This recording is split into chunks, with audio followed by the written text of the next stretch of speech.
अस्सलाम वालेकुम, मैं हूं अरबाब जहांगीर। आप देख रहे हैं मेरा यूट्यूब चैनल असली खबर विद अरबाब जहांगीर। उम्मीद है तमाम देखने वाले खैरियत से होंगे। तो बॉलीवुड के किंग शाहरुख खान ने दो बहुत ही मुनफरिद और अनोखे एजाज़ ने नाम कर लिए हैं। दो बड़े रिकॉर्ड्स अपने नाम कर लिए हैं। दोनों रिकॉर्ड एक एक करके मैं आपको बताता हूँ। एक तो पठान ने जो डोमेस्टिक कलेक्शन है उसमें बॉलीवुड की हिस्ट्री की सारी फिल्मों को पीछे छोड़ दिया। बाहुबली 2 जो कि 511 करोड़ के साथ सबसे टॉप पर थी, सिर्फ 38 दिनों में पठान के बिजनेस ने सिर्फ डोमेस्टिक कलेक्शन में, नेट कलेक्शन की बात हो रही है, ग्रॉस कलेक्शन तो 650 करोड़ तक पहुंच चुकी। जो नेट कलेक्शन है पठान की वो अब 511 करोड़ को क्रॉस कर चुकी है, 512 करोड़ तक पहुंच चुकी है। और आज की जब हम कलेक्शंस को मिलाएंगे तो ये तकरीबन 513 करोड़ तक पहुंच जाएगी। तो बाहुबली 2 सिर्फ 38 दिनों में पठान से पीछे रह गई है। बाहुबली 2 की ये लाइफ टाइम कलेक्शन थी। आज से 6 साल पहले 2017 में ये मूवी रिलीज़ हुई थी, जिस वक्त उसने बहुत रिकॉर्ड तोड़ कमाई की थी और बॉक्स ऑफिस के सारे रिकॉर्ड तोड़ दिए थे, लेकिन 511 करोड़ पर आकर उसकी डोमेस्टिक कलेक्शन रुक गई और अब पठान ने अब इस डोमेस्टिक कलेक्शन में उसको पीछे छोड़ दिया है। तो ये तो एक रिकॉर्ड हो गया। पठान से जो शाहरुख खान की एक स्टार वैल्यू थी, एक स्टार पावर थी, उसमें आप समझें कि डबल इजाफा हो चुका है। और इसी पॉपुलैरिटी को, इसी वैल्यू को इस वक्त कैश करा रही हैं उनकी जो पुरानी मूवीज़ थी वो भी। एक ऐसा रिकॉर्ड शाहरुख खान ने इस वक्त बनाया है जो इससे पहले शायद किसी और एक्टर के हिस्से में नहीं आया। उनकी 3 मेगा ब्लॉकबस्टर मूवीज़ यानी ब्लॉकबस्टर स्टेटस के साथ सेम टाइम में इस वक्त सिनेमाज़ में मौजूद हैं। और वो कौन-कौन सी 3 मूवीज़ हैं? एक तो पठान, जो कि इस वक्त ज़बरदस्त अंदाज़ से चल रही है और अपने 40 डेज़ कंप्लीट करने वाली है। और उसके बाद जो एक कल्ट क्लासिक के तौर पर 1995 में, आज से 28 साल पहले रिलीज़ होने वाली दिलवाले दुल्हनिया ले जाएँगे, वो रिकॉर्ड पर रिकॉर्ड बनाती आई है।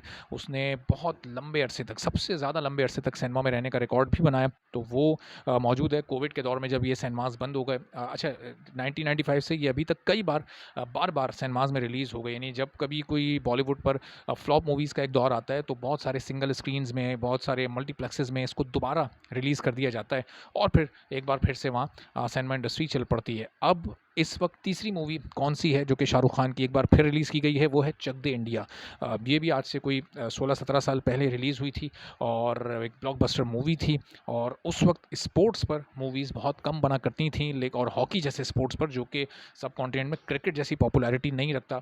तो वो भी एक ब्लॉकबस्टर मूवी थी, उसको भी अब इस वक्त दोबारा रिलीज़ किया गया है। तो इस वक्त इंडिया में at a time Shahrukh Khan की 3 मूवीज़ चल रही हैं। तीनों का जो स्टेटस है वो ब्लॉकबस्टर है। तीनों ने अपने-अपने दौर में रिकॉर्ड्स बनाए हैं, बाकी तमाम मूवीज़ को पीछे छोड़ा है। और पठान की सिर्फ इस वक्त डोमेस्टिक कलेक्शन ही नहीं बल्कि ओवरसीज़ कलेक्शन भी बहुत ज़बरदस्त चल रही है।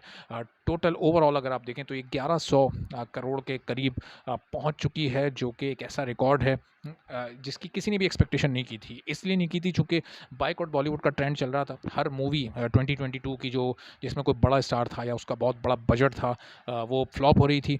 कई 100 करोड़ का, बल्कि चंद हज़ार करोड़ का जो नुकसान था बॉलीवुड उठा चुका था। आमिर खान, अक्षय कुमार, ऋतिक रोशन, ये तमाम क्लास एक्टर, ए कैटेगरी के एक्टर्स ये फेल हो चुके थे। और एक ऐसे मौके पर रिस्क लिया शाहरुख खान ने, बॉलीवुड को रिवाइव करने का बेड़ा उठाया और इसमें वो कामयाब भी रहे। पिछले 4 साल से जो फैंस मिस कर रहे थे शाहरुख खान को, तो अब इस वक्त उनके लिए आप ये समझें कि एक तरह की एक ट्रीट टू वॉच है कि ना सिर्फ पठान बल्कि दिलवाले दुल्हनिया ले जाएंगे और फिर उसके बाद चक दे इंडिया, यानी 3 डिफरेंट जॉनर की फ़िल्में एक ही साथ इस वक्त मौजूद हैं।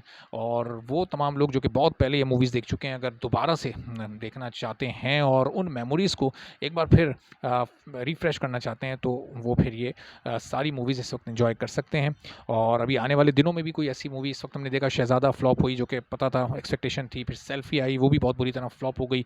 तो अब आगे देखते हैं कि रणबीर कपूर की मूवी तू झूठी मैं मक्कार आ रही है और फिर कुछ बड़ी फ़िल्में आने वाली हैं। किसी का भाई किसी की जान आ रही है। तो 2023 में बहुत कुछ इस वक्त बॉलीवुड की तरफ से भी आने वाला है। लेकिन इस वक्त अगर कोई छाया हुआ है बॉलीवुड पर, तो वो सिर्फ़ और सिर्फ़ शाहरुख खान है। इजाज़त दीजिए, अल्लाह हाफ़िज़।